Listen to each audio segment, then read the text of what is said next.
স্বপ্ন তোমার লইয়া দেখেছি দেখেছি। বন্ধুরা, পরাণ যায় জুলিয়ান টু। হ্যাঁ বন্ধুরা, সিনেমার নাম হতে যাচ্ছে পরাণ যায় জুলিয়ান টু।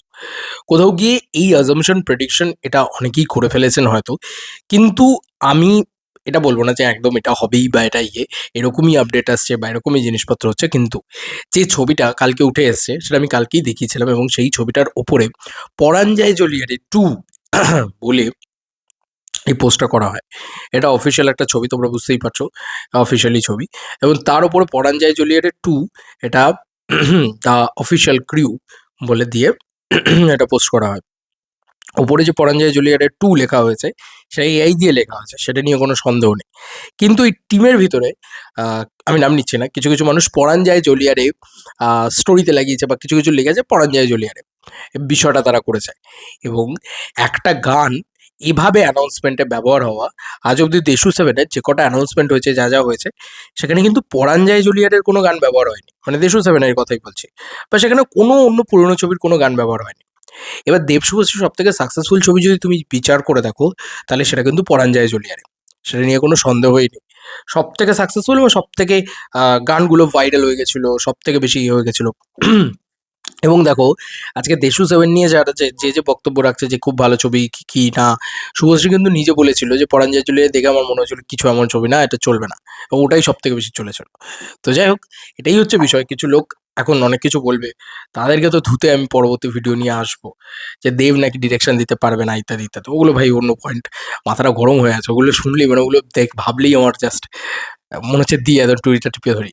যাই হোক, যেটা বলা, পরাণ যায় জলিয়ারে এই ছবিটার পার্ট টু আসছে, এবং রিলিজ ডেটটা অ্যানাউন্সমেন্ট হতে যাচ্ছে, সরি রিলিজ ডেট বলছি, এই মানে টাইটেল অ্যানাউন্সমেন্টটা হয়তো 15ই এপ্রিল হতে যাচ্ছে, মানে পয়লা বৈশাখের দিন।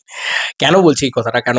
কারণ দেখো, অনির্বাণের অ্যানাউন্সমেন্টে ইচ্ছা করে হয়তো আগের দিন দেওয়া হয়েছে, অনির্বাণের অ্যানাউন্সমেন্টে ইচ্ছা করে আগের দিন দেওয়া হয়েছে, যাতে মানে আগে দেওয়া হয়েছে যাতে টাইটেল অ্যানাউন্সমেন্টের জন্য লোকে বসে থাকে। এবং দেবদা বলেছিল যে টাইটেলটা আমরা জানিয়ে দেবো মানে ইয়েতে, এপ্রিল মাসে।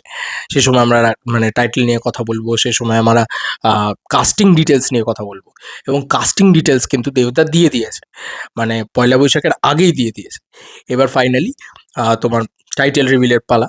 তো টাইটেল রিভিল হবে আমার মন বলছে যে পয়লা বৈশাখে হবে, পয়লা বৈশাখে কিছু একটা হবে, ঠিক আছে। এবং সেটা পরাণ যায় জলিয়ার এই টুই টাইটেল হবে সম্ভবত।